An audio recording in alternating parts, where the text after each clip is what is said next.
The X-Zone radio and TV show is largely an opinion talk show. All opinions, comments, or statements of fact expressed by Rob McConnell's guests are strictly their own and are not to be construed as those of the X-Zone radio and TV show or in any manner endorsed by Rob McConnell, Relmar McConnell Media Company, TalkStar Radio Network, its affiliated stations, or employees.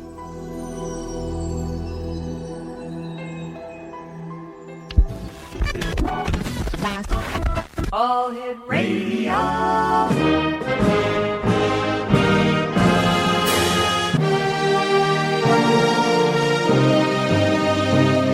Welcome to the X Zone, a place where fact is fiction and fiction is reality. Now, here's your host, Rob McConnell.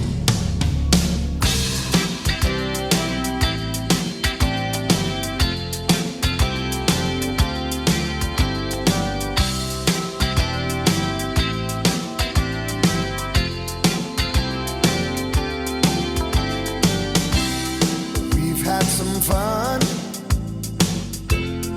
Yes, we've had our ups and downs, been down that rocky road, but here we are still around. We thought about someone else, but neither one took the bait. And welcome back to the X Zone, everyone. My name is Rob McConnell, coming to you from our studios in Hamilton, Ontario, Canada. Worldwide toll-free, 1-800-610-7035. Email xzone@xzoneradiotv.com. On MSN Messenger, xzoneradiotv at hotmail.com, and our website, www.xzoneradiotv.com. My guest this hour is John DePasquale, and as a young, tough John DePasquale knew he'd better escape his neighborhood or he would end up dead or in jail. So what did he do? Well, he stole a car only to be arrested on the Pennsylvania Turnpike. Then, while escaping through a rest stop window on the way back up to New York, he was caught again by the same cop. He is the author of a very interesting book. It's entitled... All right, do you have your pencils and paper ready here, X-Zone Nation? Okay, because I'm going to give it to you now. The Adventures of a Vagabond. His website is www.thetrueadventuresofavagabond.com. And John DePasquale, welcome to the X-Zone. Thank you very much, Rob. Okay, you've got one heck of a life story. Share it with our listeners. Well, where would you like me to start? When I stole the car? Well, yeah, isn't that when it all began, when you stole the car? Or did it start before that? I didn't have much opportunity to stay in Brooklyn. It was either stay there and become part of the mafia scene, go on drugs. So I decided to move out of New York, but I didn't really start off too well. I mean, to steal a car and trying to drive to Florida wasn't the way to start off. How old were you? How old were you when you stole the car and drove to Florida? I was probably about 16. My goodness. And I understand that you were driving taxis at the age of 12. Oh, yeah. Well, that's how I learned to drive. Stick shift, by the way. My goodness. So did the taxi company know that you were only 12 years old? No. What happened is that there was a huge lot, and the taxi cabs used to park there. And so me and my friends at night used to go in and jump in the cars, and we used to drive our own cars. We all had keys for the cars because one key fits all the cars. So we used to just crash into each other, just go into the fence, and it caused a lot of damage. Wow! So you were actually joyriding in the taxis that you were borrowing? Well, we never left the lot.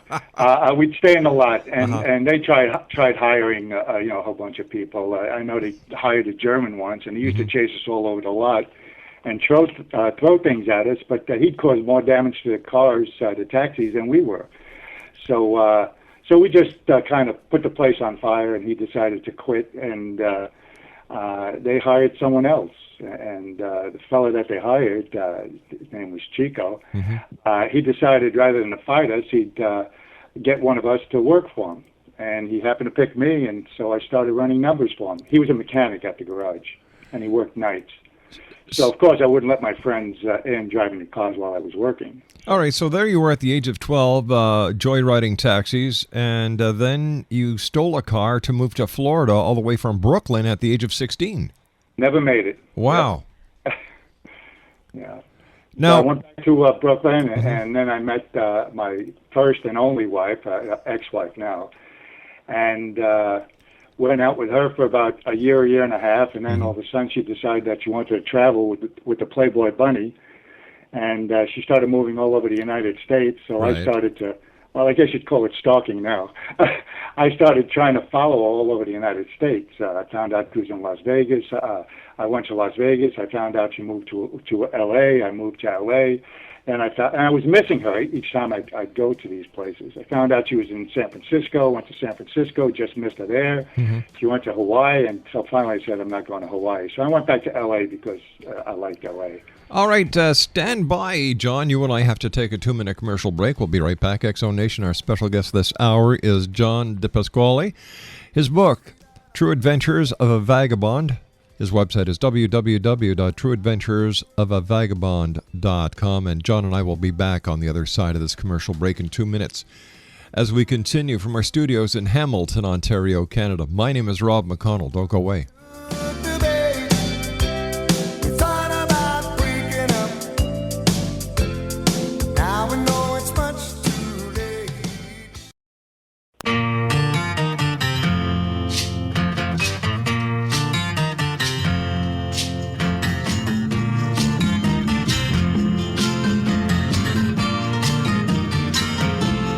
There's a new world somewhere they call the promised land, and I'll be there someday if you will hold my hand. I still need you there beside me, no matter what I do, for I know I'll never find another you. There is always someone for each of us, they say, and you'll be my someone forever and a day. I could search the whole world over until my life is through, but I know I'll never find another you. It's a long, long journey, so stay by my side when I walk through the storm. And welcome back, everyone. John DePasquale is our special guest this hour on the X-Zone. His life has been a series of close calls and crazy coincidences, acts of reckless stupidity, as well as moments of valor. John served in Vietnam as well as in an elite force of narcotics agent who traveled the world. Now, let me ask you this. How did you go from a 12-year-old that was joyriding taxis to a 16-year-old who was caught for stealing a car on his way down to Florida to being an agent for the federal government?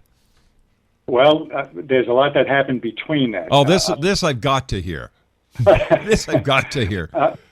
Well, after I found my wife in San Francisco, she came back from Hawaii. She was engaged to a fella from New York who was coming up to give her the ring. And he was driving up, and he was going to be there in a couple of hours. So I had to drive from L.A. to San Francisco to try to talk her out of it, which I did. I mean, long story short, I talked her out of it. We got engaged and later got married. So we decided that when I went back, in New York, they had the draft at that time.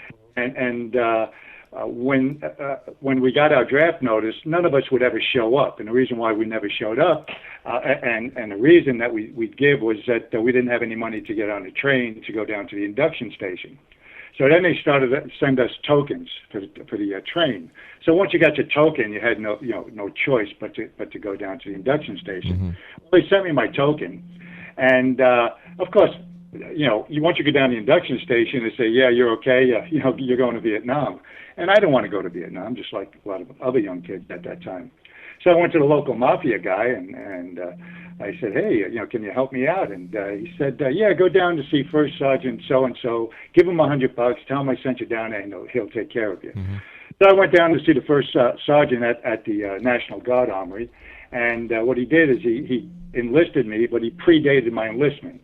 So it predated my getting the token. So now I was in the National Guard. So now I had to go for Fort Dix for training, and then my wife decided to go back to Los Angeles, and that's when I decided I wanted to get a transfer. So I got a transfer back to Los Angeles at the Burbank National Guard. Well, lo and behold, while I was at the Burbank National Guard, there was word that the whole unit was going to get activated, and we were all going to Vietnam. Oh, boy. Said, well, I don't want to stay here. I'm going back to New York. So I got a transfer back to New York. While in New York, three months later, I found out that I was AWOL. Apparently, the transfer never went through. So I had to go back to Los Angeles, and of course, they levied us, and I was one of the first ones to go to Vietnam. So after coming back from Vietnam, this was 68, 69. I was kind of disgusted with the United States, disgusted with the war, and I just told my wife, I said, let's move to Australia. So we moved to Australia, and I was in Australia. That's where I met Dave Hackworth. I don't know if you heard of Dave Hackworth. He was one of the highest decorated in U.S. history. He was kind of like an Audie Murphy. And in fact, he was the character in Marlon Brando played in Apocalypse Now. Well, we became good friends, and we opened up a Datsun dealership, and we were good for about a year, and then all of a sudden they went into a depression, and interest rates went up to like 21%. And Dave Hackworth, he had a retirement. He was a retired colonel. Me, I didn't have anything. Well, I had an Esso gas station. I was renting bicycles out, and so it was costing me a few $1,000s a month. So I had to leave. And at that time, I was having problems with my wife. She was kind of drinking, and she was taking pills. So what I did is I took my son and I left her there. And it took us 6 months to find me, which is not one of my better times. But from there, I had a 5-year break, and then I went back into the Army because I was in Washington State at the time. And after my wife found me, she said, well, you're very immature, you don't know how to keep money. And although we were never poor, we were never broke. And so I decided to go back into the Army. And when I did go back into the Army, I averaged about a grade a year because I had Vietnam experience. Right. So I had a combat veteran. And they said, okay, well, look, you took your test. You could be anything you want. I said, well, I was a mechanic before, and I don't want to be a mechanic again. I said, look, I was always, stealing cars. And I said, I want to be a policeman. So they said, okay, you could be a military policeman. So they made me a military policeman and sent me to Germany. So I went to Germany, and of course, I'm 6'3". I was slim, and I had a lot of medals on, and I was only like a Spec 4 at the time. So I looked good at the main gate directing traffic. So I worked the main gate quite a bit. So I got to know the chief of the narcotics section, and he asked me if I wanted to work a few times with them, and I did. So I worked undercover a while, and of course I was good. I was from Brooklyn. I knew how to, bull my way through just about any drug deal. Right. Plus, you had the experience of, you had your life experience that included, working, having the contacts in the underworld. So you knew exactly both sides of the fence, which is great. Oh, I was good. I mean, we made cases that we were one of the highest in Germany making cases. So they said, well, we want you to work for us full time. Yeah. Okay. So I work for them full time now without wearing a uniform. But now I'm still in a military policeman. They said, well, look, why don't you become an agent? I said, well, I don't have a degree. I didn't even have a high school diploma at the time, believe it or not. I said, well, but I lied. I said, well, I got a high school diploma, but I don't have a degree. I said, well, they said, go ahead and get your degree. So on my application to Central Texas College, I put down that I went to John Jay Junior High School, and I went to this, and they accepted it.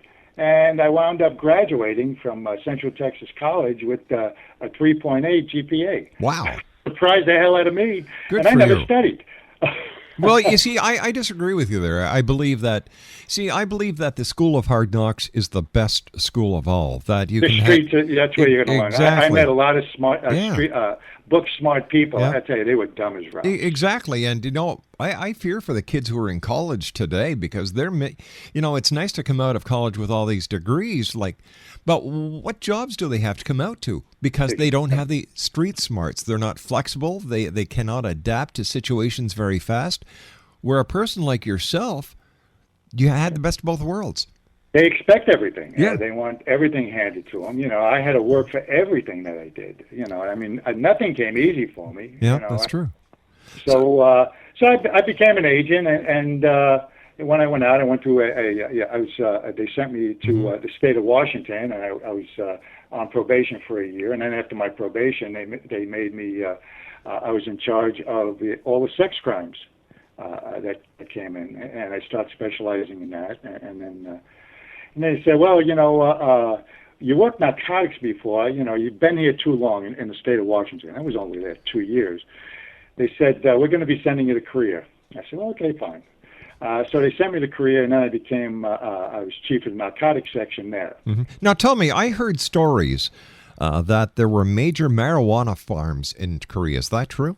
Oh, I could tell you a story, yeah. Really? Yeah, quick story.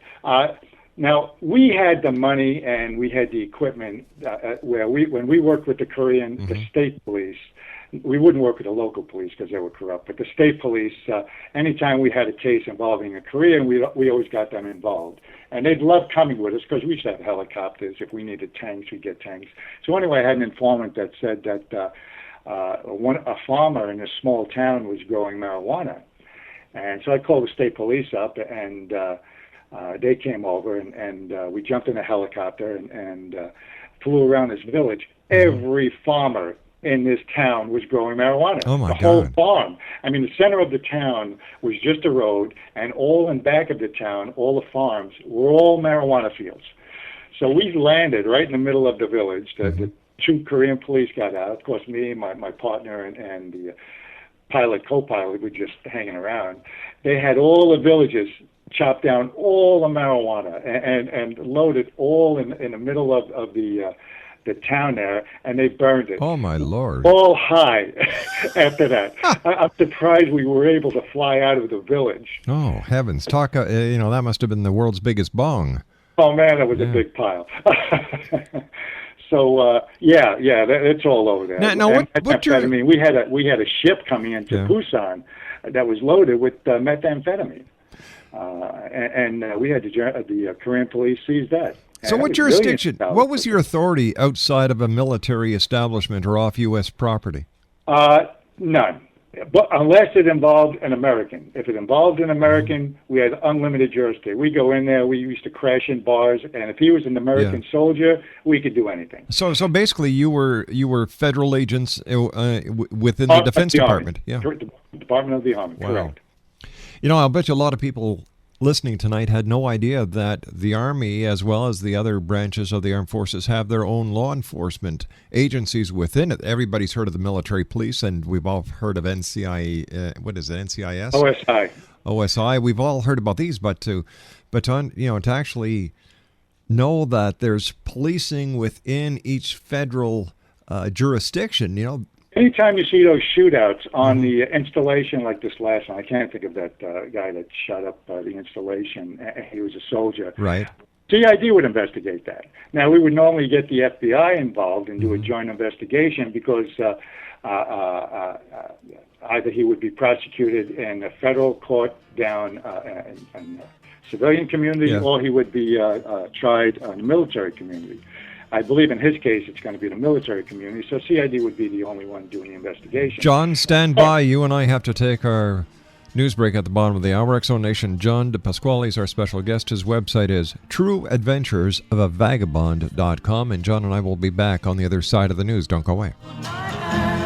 I still need you there beside me, no matter what I do.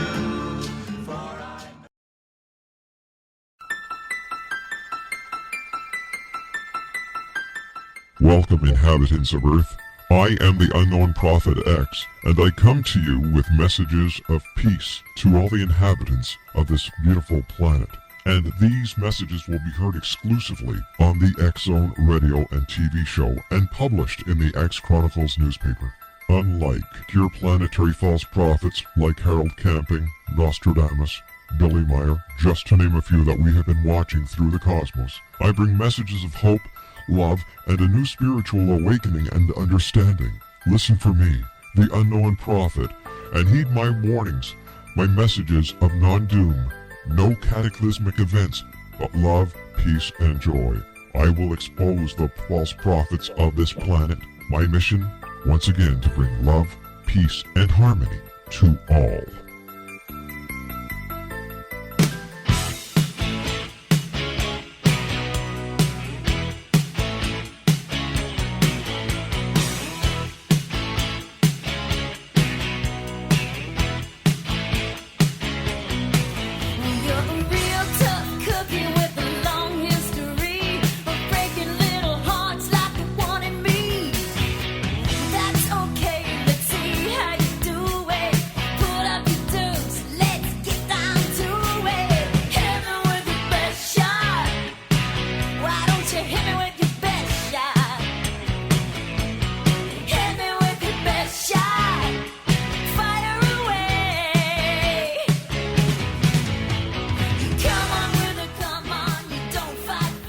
One 1-800-610-7035 worldwide. Email xzone@xzoneradiotv.com. On MSN Messenger, xzoneradiotv@hotmail.com. And our website, www.xzoneradiotv.com. My guest this hour is John DePasquale. We're talking about John's book, True Adventures of a Vagabond. His website is www.trueadventuresofvagabond.com. I was wondering if you could give us an insider's view of the invasion of Panama and the capture of Manuel Noriega. Sure. I was always designated on my officer's brief as special operation. So if something came up, what Washington would do, because our boss was Dick Cheney, what Washington would do, they would say, okay, who qualifies for this particular mission? And so I came up as one of the agents while I was in the state of Washington as qualifying. And what it was is, and you know, we never know where we're going to go until like a day or so, or sometimes hours before we're going to leave. And in this particular case, we found out that night that we were going to Panama. And but just before that, when they'd done the invasion, I wasn't part of the invasion team. The invasion team that went in were all special forces. Thing is, they got their buns kicked because, and I've been to Panama quite a few times after that. The Bay of Panama is all muck, and it's up to your waist. So when they went ahead and landed in the bay there, they were all stuck in the muck, and they were firing at them from the houses and the buildings from on land. So they really got beat up. So anyway, what happened is they chased him, and then they found out that he was hiding in a monastery. Like most of these dictators, once they're cornered, they hide in a hole, or in this case, he was in a monastery. Well, of course, they couldn't go in a monastery. So what they did is they got us, and there were several of us, and we had the monastery surrounded. And I was on a night shift. So I was playing the music, me and my partner, and the windows were open because it's hot and humid there. We weren't running the cars.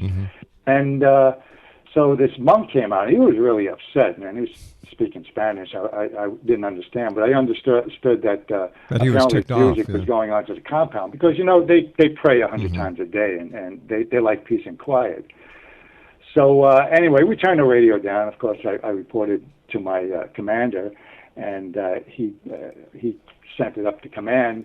And next thing I know, they had helicopter gunships circling the monastery with loudspeakers, playing music and Def Leppard and Wishbone Ash. And the following day, they kicked Noriega out of the monastery. So thing is, one of the monks came out, and Noriega was afraid to come out because he was afraid, number one, we were going to shoot him, or number two, that the mob that was waiting outside was going to get him and they were going to hang him because they really wanted to get him bad. But we promised him that he wouldn't be hurt, and so he came out on the other side, and that night we flew back. So I was only there a couple of nights. So, but yeah, we got him out just because I was playing the radio loud. Tell me, what was Dick Cheney and former President Ronald Reagan like on their downtime? What were they like? You know, we've all seen them on television when the cameras are on, but when the cameras are off, what are they like? You know, like I said, Dick Cheney was my boss, and there were only 2,000 agents, CID agents worldwide. Now, he has his own agents that travel with him, you know, anytime he travels. But anytime he travels someplace, there's always agents close by that augment the agents that are there. So anytime you see Dick Cheney or any Secretary of Defense walking around and you see a bunch of civilians around him with the earpieces, those are not Secret Service agents. Those are CID agents. CID agents take care of the Secretary of Defense. Secret Service agents take care of the president. That's why we overlapped a lot. You know, we'd help the Secret Service, and it's rare that the Secret Service would help us because we always had a lot of people. But I'll tell you, they were the best people that I've ever been with. Dick Cheney, I was in Las Vegas with him, and we had adjoining rooms. And he'd come out, he'd talk to us. He says, you know, he'd say, how you doing? Do you need anything? And we go to restaurants with him where he'd have meetings, and of course we were at the bar, and he'd leave his the people that he was with. He'd come over to the bar. He says, you guys okay? You need anything? Did you eat? Make sure they feed you. Make sure they send the bill over to my aide. You know, so he was really good. He always took care of his agents, and he loved the military. I mean, he was he protected the military from quite a bit. So, what was Ronald Reagan like? Well, Ronald Reagan, again, he's secured by the Secret Service, but of course, Secret Service, you know, they have to take care of the First Lady. They have to take care of a lot of other dignitaries when they come to Washington or they travel. So Ronald Reagan was going to be at his ranch that particular. I don't know if it was during a week or on a weekend. Don't make a difference, but. I was in the state of, I was in San Francisco working major fraud crimes at the time. And of course, with that special designator, they said, hey, John, you want to go over to the ranch? We need a couple of agents down there. I said, yeah, okay, fine. So I went down to a ranch in Santa Barbara. And again, I only spent a couple of nights there. But we were on the back of the house, and you know, Ronald Reagan would come out. He'd say hello. How you guys doing? Do you need anything? You know, make sure you come in anytime you need to use the bathroom. Now we had a trailer, so we never used the house facilities. But and then Nancy Reagan would come out at nighttime, and it would get cold because we had mountains all around us. And she says, "You guys want coffee? I just made an apple pie. Would you like pie?" And of course we didn't turn down the apple pie, so she came out with 2 big pieces of hot apple pie, and she brought us some I think tea for my friend. I had some coffee. Nicest people you'd ever want to meet. Ronald Reagan loved working on a ranch. He'd come in, he'd be all muddy, his boots, and he'd take his boots off in the back of the house, and just a down to earth guy. And I don't care what your politics are. People that met him that didn't agree with him were his friends when he left. He was really a nice man. Tell me, in your opinion, why is the United States losing the war against drugs with Mexico? Well, they're not letting our agents in there.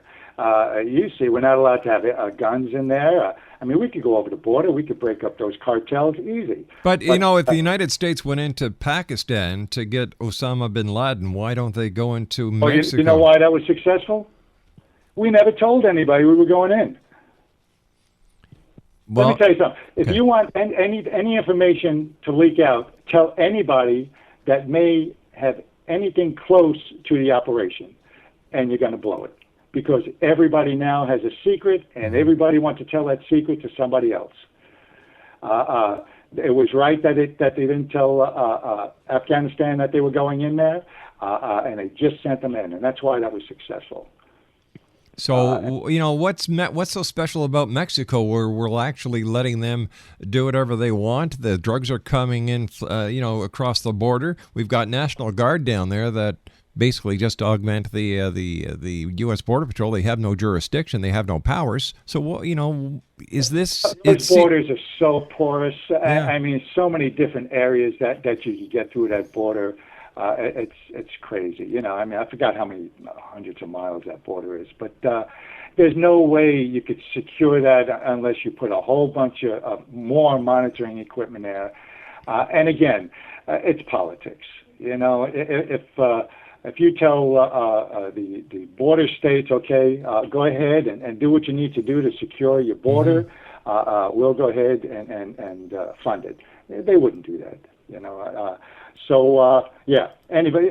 I mean, there are so many hundreds and millions of dollars worth of pounds of drugs that are coming through there. It's crazy. And then there's the drugs that are coming in from South America. Well, I got a South America story for you if you want to hear it. Sure, I'd love to. I was working narcotics, I told you, in Korea. Mm-hmm. Well, I was operations officer a couple of years later in Washington State. And I met this officer, this captain, who was part of an operation called Watchtower. Now, all this information is available on the Internet. And there were hearings about the CIA. Remember when the CIA was accused of helping transport drugs? Oh, yes. Yeah. Well, they were all hearings. Well, I was talking to this captain. It was true. It was happening. And it was happening when Noriega was there. That's one of the reasons why we went in. It wasn't because Noriega was doing drugs. It's because he failed to cooperate with us anymore. We knew he was doing drugs years before that. We were using our helicopters. And what this captain did, he was part of this operation. It was Operation Watchtower in Colombia. And there were several special forces groups that were involved in this thing. They would load up the drugs in Colombia on military, U.S. Army military aircraft, C-130s, and fly them to Panama. And then from Panama, it was easy going into the United States. And they'd fly into the United States, but not with military aircraft. We just stopped, as far as I know now. Again, I was talking to this captain. This captain said, as far as we know, it stayed in Panama. And he was working with the CIA because he was kind of a liaison between the CIA and a Special Forces operation that was working down there at the time. So, but yeah, there's still a lot of drugs coming in through Panama. But Panama is very strict. You get caught with a joint in Panama, you go away for a couple of years. And they have on their border between Colombia and Panama what's called the Darien Gap.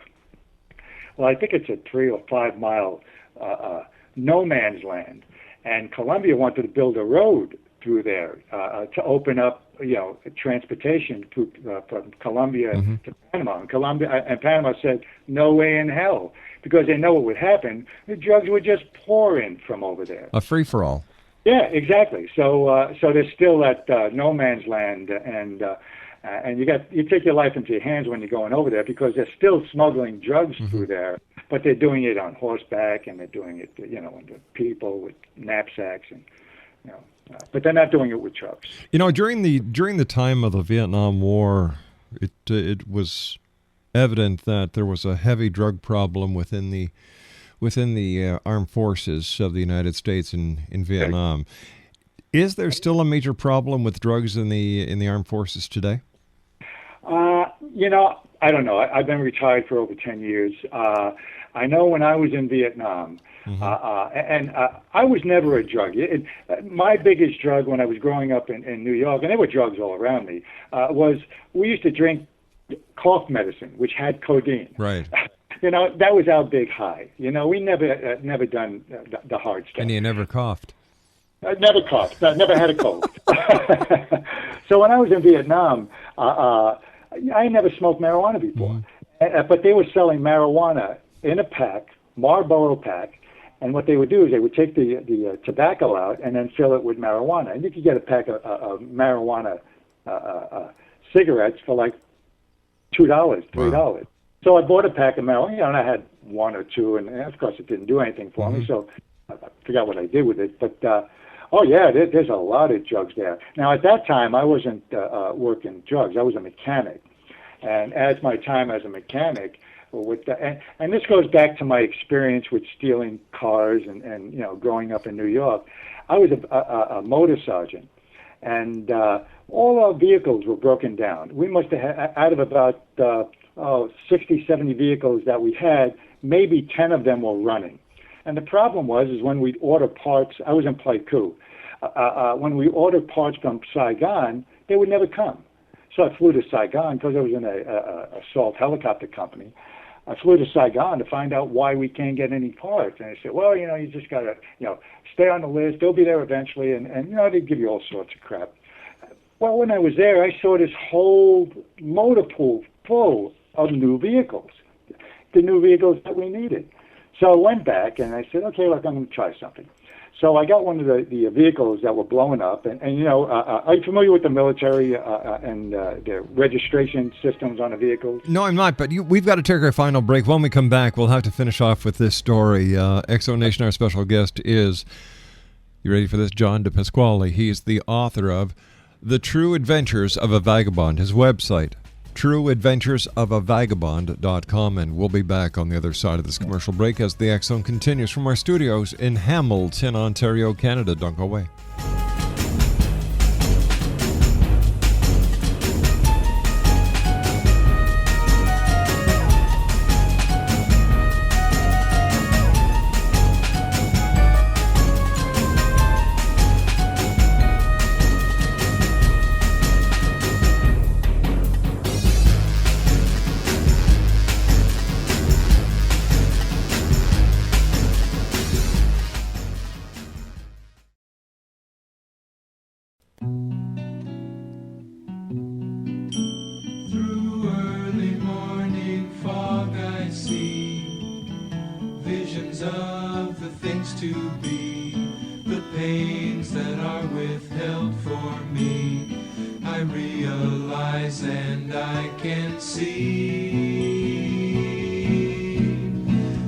Suicide is painless.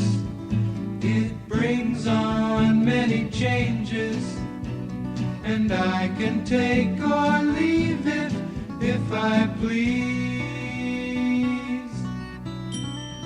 The game of Exonation, John DePasquale is our special guest. He is the author of The True Adventures of a Vagabond, his website, trueadventuresofavagabond.com. John, before we went to the final break, you were telling us about you went to Saigon and you're trying to find out how come you're not getting parts to the vehicles that you need to be repaired, since there were only 10 vehicles out of about 40 or 50 that were working. So you went to this place and lo and behold. The motor pool was full of vehicles, right. So the vehicles, military vehicles, have a logbook, what's called a logbook, and it's a record of all the maintenance that's pulled on that particular vehicle. And also inside that logbook is the registration for the vehicle, which reflects the registration numbers on the vehicle itself. What I did is I went back to Pleiku and to my motor pool, and I got one of the vehicles that were blown up. In this particular case, the first one was a Jeep. So what I did is I made up a stencil with the registration numbers. I took the logbook, flew back to Saigon with one of my drivers, and went to the motor pool, went in the back, and stenciled the registration number on the hood on both sides of the vehicle, and then put the bumper numbers on the bumper. We drove the vehicle up to the gate where we drive outside of this huge motor pool. Right.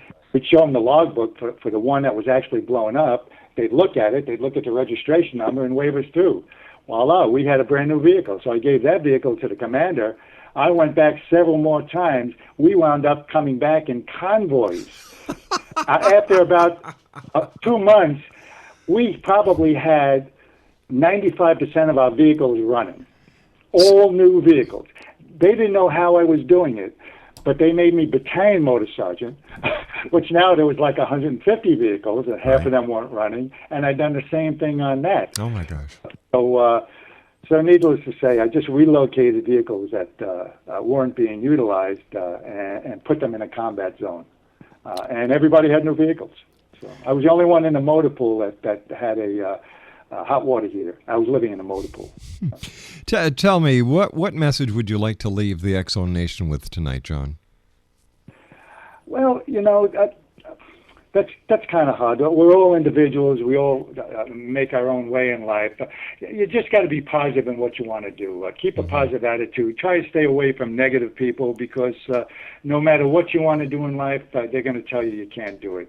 And that's what always motivated me. When somebody told me I couldn't do something, I had to show them I could do it. Even if I failed, at least I could come back and say, hey, look, at least I tried. What did you do? John, I want to thank you ever so much for joining us. It's been a great pleasure talking to you. And gentlemen, anytime. All right, sir. Take care of yourself, and thanks for being there for us, not only yourself, but all the other brave men and women of the armed forces who are out there protecting democracy and keeping us safe at night. Thank you, sir. Thank you. X-Zone Nation, my guest this hour has been John DePasquale. He is the author of The True Adventures of a Vagabond. His website, www.trueadventuresofavagabond.com. And I'll be back on the other side of this commercial break with the news at 6.5 minutes past the hour as we continue from our studios in Hamilton, Ontario, Canada. 1-800-610-7035 worldwide toll-free. Email xzone@xzoneradiotv.com. On MSN Messenger, xzoneradiotv@hotmail.com. Our websites. For the radio show, TV show, xzoneradiotv.com. Our archives, xzonepodcast.com. And to get the latest news on the world of the paranormal and the science of parapsychology, xzonenews.com. I'll be back on the other side of the news. My name is Rob McConnell. Don't go away. I'm gonna lose it anyway.